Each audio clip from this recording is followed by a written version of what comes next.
Welcome to this video. Today, I'll show you how to change the default download location in the DuckDuckGo browser on Windows. If you want to save your downloads in a specific folder instead of the default location, follow these simple steps.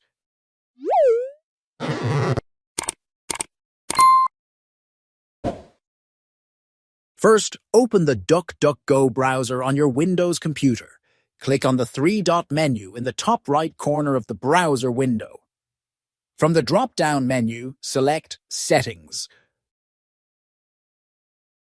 Scroll down in the Settings menu until you find the Downloads section. Next to Download Location, you will see the current folder where files are saved. Click the Change button. A window will appear, allowing you to select a new folder for your downloads. Choose your preferred folder and confirm the selection. That's it. Now, every file you download will be saved in your chosen folder. If you found this tutorial helpful, don't forget to like the video and subscribe for more tech tips. Thanks for watching.